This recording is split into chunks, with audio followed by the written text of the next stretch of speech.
All right, and we are back with the WWE reaction show.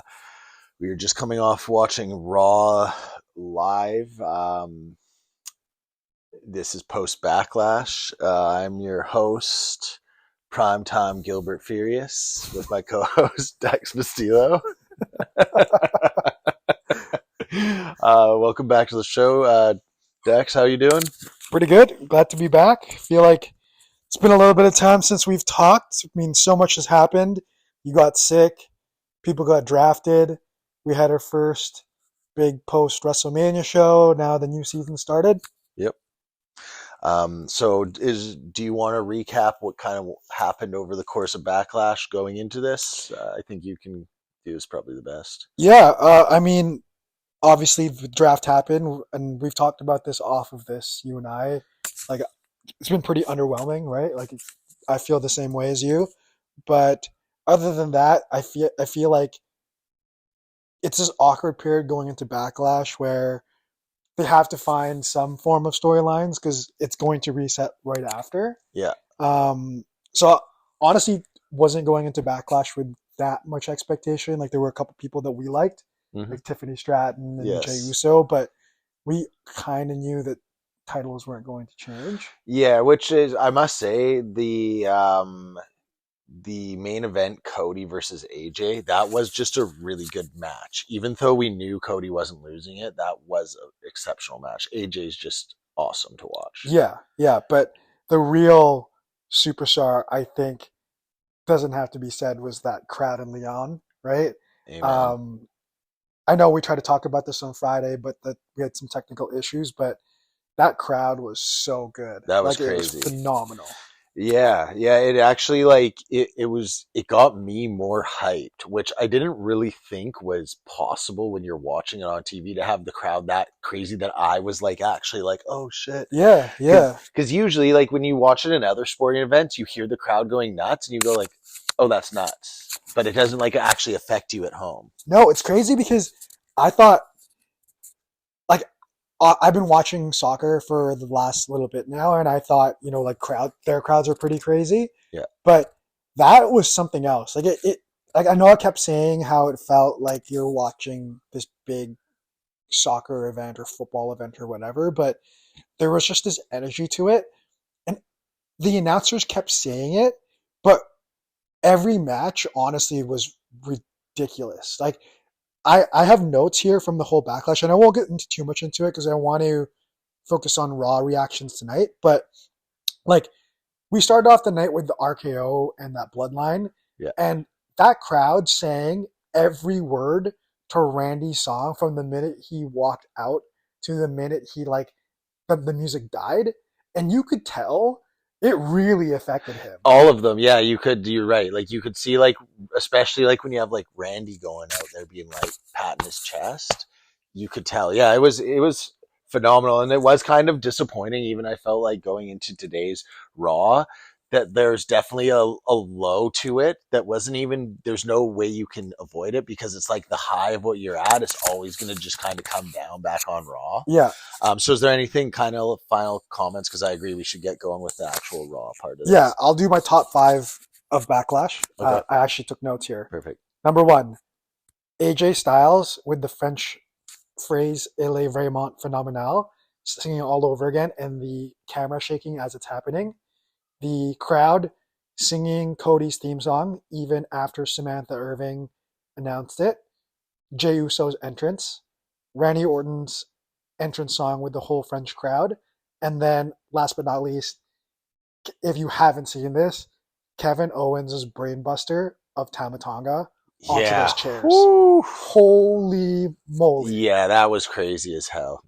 Yeah, totally agree. I'm just gonna give a huge shout out to AJ Styles. Like, I want that guy to be a future champion. To be honest, he's just won me over with how good he is. From where I began to now, I love AJ Styles. Okay, so let's get into Raw. So, um, Judgment Day opens up, and we find out. Remember, we had been saying that Judgment Day was obviously splitting up. I assumed that that's what we were about to see, and randomly Priest like full on takes them back in. Not even just keeps them together. Like he was like, it's all good and hugs them. How do you feel about that? It was weird because it almost felt like a natural progression to where we were going to go. Um, it was weird. I didn't. It kind of came out of left field, and the promo was awkward. I don't know if you felt the same Yeah, way. yeah.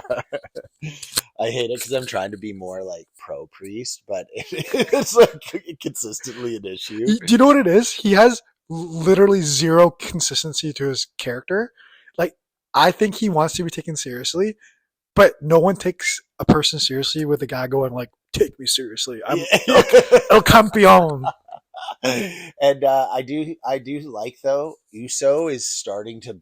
I think by beating Uso, the way it happened, the crowd is starting to not like him more, which is good because like before there was no booing, whereas now at least today there was. I felt at least. Yeah, no, I agree. I just don't. I have to see something from him. Yeah, Like, you could get people to go over. Like, obviously Jay was okay putting him over because Jay's so over right now that he could lose matches, doesn't but matter. it doesn't matter. But eventually, the fans are going to wear thin when they don't see someone they like win a championship. I just wonder how many more people can get Damian over without hurting someone else's brand. Yeah, yeah. Fair question. It'll be interesting to see. First match of the night was Uso filling in for who was it McIntyre? Yeah, Drew. So Drew McIntyre got injured. Um, apparently, or he did something on social media. Do you want to talk about that? Like, can you explain what happened? I don't really know. It was weird. He said that he hurt his elbow, and then in the storyline, like kayfabe, they said that because he posted about his elbow, they reviewed it and ruled him out. So they replaced him with Jay, but it was a pretty decent match. Yeah, Finn Balor and Jey Uso. It was a good match. So and Jay won that, and then that cut into a promo of CM Punk and Drew, which that was. I think I'm gonna cheer for Drew in the CM Punk Drew saga, but I get why people like Punk so much now. You get it, right? Yeah, I Yeah. get it. Yeah. It's I think I was telling you, he's like just this average guy, but I think a lot of people can respect that, like this average dude. Yeah. Because you look at him and he's like, I don't understand what's so special, but then you hear him talk. Like, he clearly has a hold on whatever he wants to do with the crowd. True. But I don't know if you picked up on it, but a lot of the promos tonight were super awkward. Like, even CM Punk was really good, but it Yeah. felt a little off a little bit, you know? Yeah. I mean, a few of them definitely were. You get that like cheesy bad acting side of it that I felt like there was quite a few of those tonight.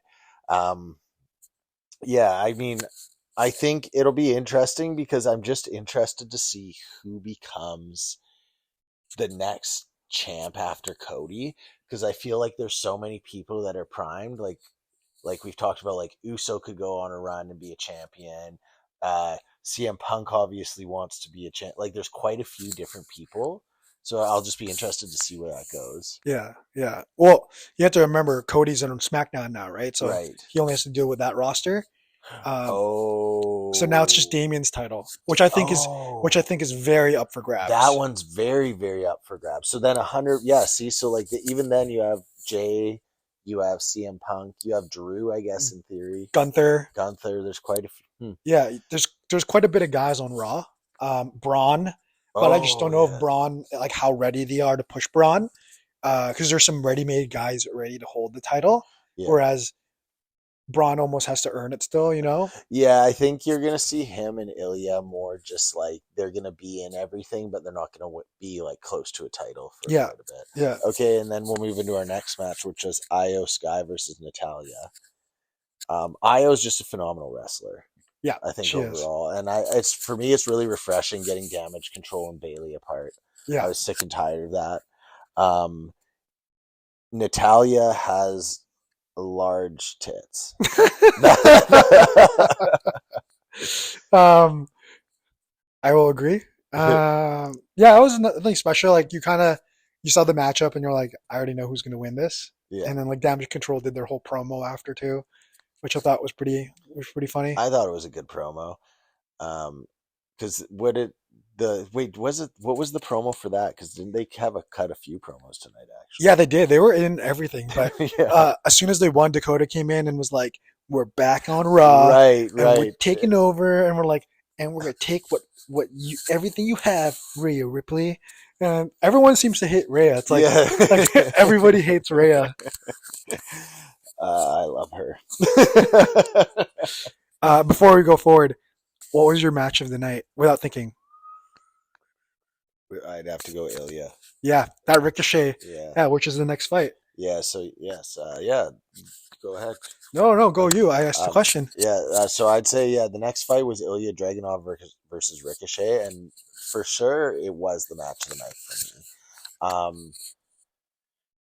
Ricochet, we know what he is. He's kind of like a guy that I feel like he's in the match, and there's a good chance you could be fight of the night, just because of his high flying. But I thought Ilya really brought it tonight. Just in like I don't know, his whole conductor thing is so bizarre, and he goes so hard with like his arms, and then his finisher. You didn't even get to see his finisher. It's this bizarre. He goes like human torpedo at the person, but say like his spear is like this. He goes like. What'd you think of that match? I thought it was phenomenal. It was that suicide dive outside of the ring. Like he hit like every side of the ring. Ilya hit some just unbelievable moves. Ricochet, I kind of feel bad for. Is like, have you seen Ricochet win a single match since we've been watching WWE?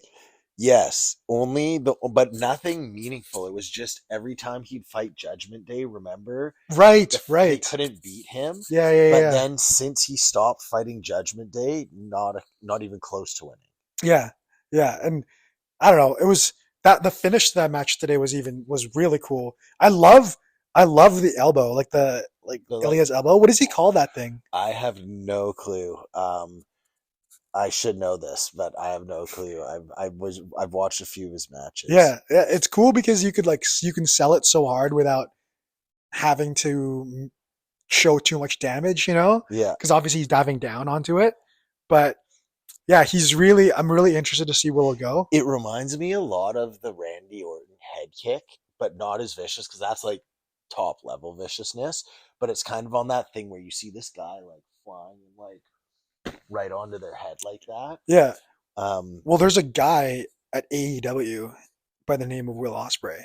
His finisher is like this running back elbow, where he does it where someone's either standing up behind, like facing away from him, or on their knees, and he runs at them and he back elbows them. So it's almost it's similar in the aspect of it's a falling back elbow. Damn. But I feel like because of the RKO, people are trying to find finishers that you can kind of do in like any situation, you know? 100%. Well, that's I think the beauty of the RKO versus like the Stone Cold Stunner. It's like it can just kind of be like boom, boom, done right away. Okay, and now we'll move on to the next match of the night: Ivy Niles versus Zoe Stark. To be honest with you, I just didn't really have much interest in this match. Yeah, I'm just gonna say it straight up. I don't think either of them are gonna be going far in the Queen of the Ring. Yeah, it's weird. Did you look at the women's bracket on Raw? It is a really weak bracket. It's super weak. I look at it and I basically you look at the bracket and you're like, well, Io's gonna win that. It's Io or Shayna Baszler. Because for some, I don't like Shayna, but I just feel like they really are gonna push her. Really? I don't. Yeah, I just get that weird sense. Dude. I don't see it. I don't either, but I just like I have a weird feeling she might. Yeah, I just want to move on from that unless you. I have some burning questions about. Please shoot. I don't have any. Next, then we had Chad Gable versus Bronson Reed. Gable is I like Gable. I like what he does. Like he's such an annoying turd. I can't wait for the day that my boys and girl at Alpha what is her name? Maxime Alpha Dupree Academy. Yeah. Maxime Dupree. Woo-hoo. Can't wait for them to turn on him.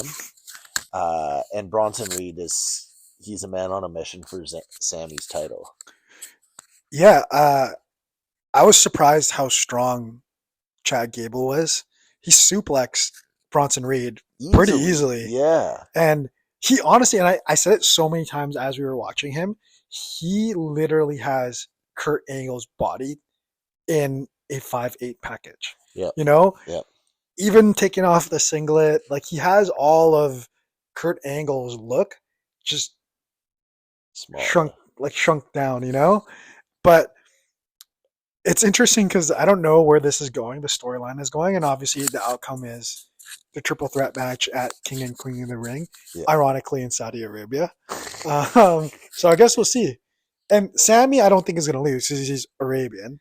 Yeah, and I think they want to like. I think Sammy actually is a good intercontinental champ. Like, I don't mind him there right now. Yeah, Especially if it's between him, Bronson Reed, and Chad Gable. yeah. But I actually, honestly, at a certain point, could see Bronson Reed. I'd like to see him with the Intercontinental I don't Championship. think that will fit around his waist. Plus size it. Do you think? Because you know they get them to carry it on their shoulder or they hold it. Yeah. Do you think he makes a request? He's like, I want one that fits around my waist. He's like, it's only gonna waist. It's like a strap on, like that attaches to it. It's like this extendable. Yeah, there's an extender clip. It's like the ref has to like pull it across. Like he's like holding one side and the ref is like pulling it across to like put it back on. And then so mid match, I didn't even get into it very much before Sami Zayn entered. And they brawled it out a bit. And then after the match, we found out that it's going to be a 3-way. Is that right? A triple threat at Triple Clash threat of the Castle? No, King and Queen of the tournament at Saudi Arabia. Oh, shit. So what? And that's so sorry, did we figure this out? Yeah. Yeah. King and Queen of the Ring are in 3 weeks in Saudi Arabia. And then a couple weeks after that, it's Clash of the Castle in Scotland. Okay. Interesting. So it's probably like 3 weeks out. So okay, so that's a 3-way that I think that'll be a really good match between Chad, Bronson, and Sammy. It's like a triple threat, that's not a 3-way. 3-way. Devil's 3-way. Okay. Like, who would be in the middle in that 3? Bronson Reed. For sure, Bronson How Reed. are they going to high five? It's so big. Chad, you down there? Oh man. And then we cut into a Becky Lynch promo, which was awful. Yeah, that was a terrible promo. No, I don't find Becky Lynch gets that big a pop. Yeah, I don't know, man, because at Elimination Chamber she did. Like, remember when she walked out in front of Australia? Do you think she's one of those people that's like location specific? Yeah, I can see maybe, especially if they're over in Europe, anywhere, she might get a bit more of a pop. But yeah, I just thought it was kind of a weird promo. Like, she's not the best actor. Not that I'm like dying on the hill of acting. Yeah, I don't want to dump on them too much tonight because there were some pretty weak performances, except for my girl Io. Yeah. But the women's division promo skills are very severely lacking in the Raw division. Yeah, I mean, Raw didn't change very much, and I feel like SmackDown got better. Yeah, they did, for sure. But Liv Morgan kind of saved that segment, I thought. She's a little bit cringe, but it seems like she feels a lot more natural than Becky. Yes. Yeah. I think she's my favorite on Raw is Liv Morgan. Liv Morgan? Yeah, I'm trying to think who else is there, but I'm pretty sure it's Liv Morgan. I don't really know. I feel like they punted all of the women talent on. Honestly, I feel like a lot of the major talent is on SmackDown. Just in general. Yeah. Yeah, I agree. Especially the people I want to watch, you know? Yeah, absolutely. Like, even just looking at the matches tonight, like CM Punk and Drew fight, that would have been a cool thing to see. And then really Ilya, like there's nothing that I'm super excited about looking at this tonight's ballot, to be honest. Yeah. Okay, so just due to timing, because it's almost 9, we got 2 more segments here. Lyra, Valkyria, and Dakota Sky. That I thought was a good match right up until there was like the last like 4 or 5 moves just was botch on botch, and then she did her finisher that was just, it was like a suplex or something. It was so underwhelming. Yeah, you were correct. The match was flowing really well, and then the few moves right up to the finisher were so awkward to a point where when she went into her finisher, it almost felt like a botched attempt. And then Michael Cole had to say something along the lines of, "That's her finisher," you know? Yeah, yeah, exactly. It was like she was like tucked, and she had to like twist her and slam her, and she like didn't twist her enough or something, so it kind of just looks like they fell. I don't know. Yeah, It was weird, but so I don't know much about Dakota as a fighter. I think that's the third time I've seen her fight, and for the most part seemed good. I've seen her get beat up a lot, but Lyra Valkyria, it was her first match, so I'll give her some time before I truly. yeah, yeah. And then finally, the final match was Sheamus versus Gunther. Oh, we got to talk about this one. Please go ahead. This was a good match. I Yes. thought it's funny because if you watch Gunther, he doesn't really do that much variety of moves. No. Like, do you know what I mean? When you Yeah. watch him fight, you kind of know what he's going to do, but he does them in so many different locations and body parts that it doesn't seem stale. Yeah. Does that make sense? Yeah. Yeah. I feel like there's nothing spectacular he's doing, but the things he does, he just does really well and like consistently entertaining. Like outside of the chop, like the way he like goes at someone's leg with the moves he does and all that, and his German soup. I like his German Yeah, suplexes. and he's very clean in terms of taking punches and hits. Like he sells things really well. He uses really good command of the ring. I don't know how to. I never understood like the whole ring general thing, but it feels like he owns the presence when he steps inside the The ring. You name know? makes sense Yeah, because you yeah, can't. What would you describe the ring general as? And you're like, I don't know, but when you see him doing, you're like, yeah. yeah, Um, Obviously, I mentioned this, and I don't know if it carried over because we had technical difficulties. But Sheamus, 100% doing yeah. You should, the just tell that story because Okay, it's okay, happening. okay. So we were watching Raw last week, or was it? No, you were sick. We were watching some recaps during SmackDown last week, and I was telling Derek that Sheamus coming back super overweight and fat reminds me of the one season in It's Always Sunny in Philadelphia where Mac got so fat. And like it was a running joke for a whole season. I don't know if anyone's ever seen It's Always Sunny in Philadelphia, but the running joke in the entire season, right, was that Mac was super chonky. And what did he keep saying? He's like, I'm bulking, I'm Yeah, he's bulking. bulking, Yeah, he's bulking. He's bulking. like, and then by the start of next season, he came back and he was just shredded. And even today, Sheamus came back and he was just a little bit more in shape. Did you He, notice that? well, I was laughing, dude, because like he comes out and you can kind of see like his whole body has a layer of fat to it, but anytime he would bounce, the like layer would move a little, and then you could see he's so ripped under it. So Yeah, it's like it's just a matter of time. yeah, yeah. So I want to see. I don't know. Again, I don't. I'm not going to give them that much credit, but I wouldn't put it past them. If Triple H was sat down, was like, "Hey, get injured, get like super fat, and like by the end of the season, you'll just be super ripped." Like, Yeah, like do you know like big absolutely. brain type of I long mean, term the play? things that I've heard from the backside of like behind the scenes of WWE, it wouldn't surprise me at all if that happened. I think it'd be so funny Uh, if by WrestleMania, Sheamus was just this unit, like that would be absolute amazing. unit. Imagine he got even more jacked than he was before, or was he pretty like full on ripped at one point? If you ever look at photos of Sheamus, he's a pretty jacked dude. He was Right, never chonky, like at all. right. Like this is a new body type for him. So let's move on from that. That match was. Or do you have any more you'd like to say about that match? No, no, no, no. Yeah. So yeah. Is there anything you just kind of hope to see, think will happen, just like general flow? Because today is officially day one of the season, right? Yeah, yeah. So is there anything that you just kind of want to comment on, thoughts, predictions? Um, let's stick to Raw, Okay. and we'll that way we don't have to get into SmackDown. But uh, I really don't know what they're gonna do with Damian Priest. To be honest with you, I thought they were gonna give him like a 30-day run and he would lose his title at Backlash. Yeah. So I don't really know. I think the only prediction I have is in the Raw division at some point, CM Punk is going to fight for the title either before or by SummerSlam. Okay. Okay. Interesting. What about you?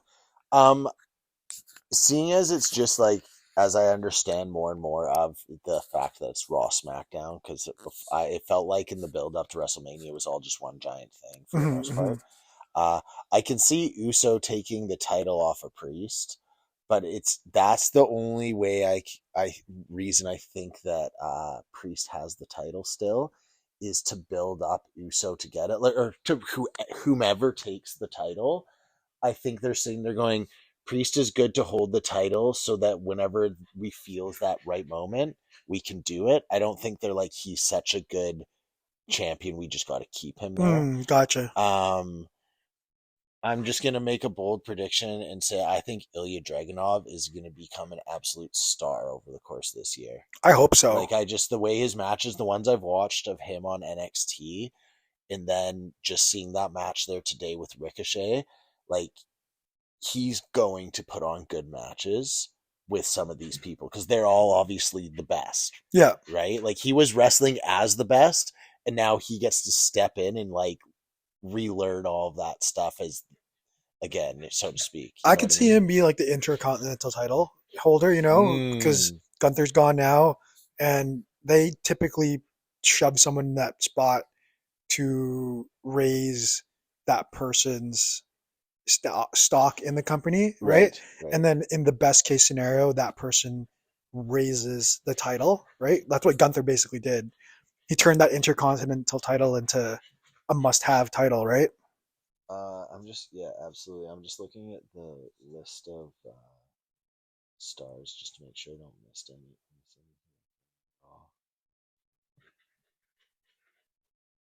Oh. I would. Oh yeah, Braun Strowman's back, which he's a monster. Just that's crazy that he's back. Yeah, I wonder what they're gonna do with him. I think he'll probably just take over the role of Big Show, right? That big giant monster. It's good for a couple matches, just destroys things. Like everybody loved Big Show, but he never really did too many things. Yeah. Huh. Okay, people. I'm just looking at the roster here right now. I'd really like Otis and Akira Tozawa to get a bit of a push, just more maybe wins would be nice for me, just because I do really like Alpha Academy. Uh, and the other thing I'll say is Ludwig Kaiser. It would be fun to see him wrestle more. He's such a good character. He Like, is. He's grown on me. I just thought used to think he was like a lackey, yeah, but just some of his antics are so hilarious. Just yeah, he's so animated. exactly. Kind of seems like a side character in a cartoon or something. Yeah, and he does, and it's not that he needs to like get a big push and all this. It's just the more he's out there, I think the better it Yeah, is. Yeah. yeah. And we talked about this. He's already winning. Like Yes. he doesn't need Yes. to win a title. He goes home to Tiffany Stratton every night. That is a champion in my eyes. He's won the division for he's won SmackDown. I He's think won it all. I think that's a good place to end things, right? Absolutely. I mean, I'll see you on Friday. Yeah. We Friday can we we'll can have one have coming a up. SmackDown post reaction show, and it'll be the first SmackDown of the year. I think that one will be big because we got the Bloodline coming. There's Yes. a new member, and I'm officially going to start it. I'm going to do the Roman Reigns watch. This is Friday's the day one, Oh, right? beautiful. Yeah. So every SmackDown and every PLE now is officially like the countdown timer to Roman Reigns. I love it. I love Yeah, it. so day one is on Friday. All right, and I guess we should do our traditional shout out to our number one fan, Tep. We love you. This is the WWE Raw Reaction Show brought to you by Primetime Gilbert Furious and Dax Bastillo. Take care, everyone.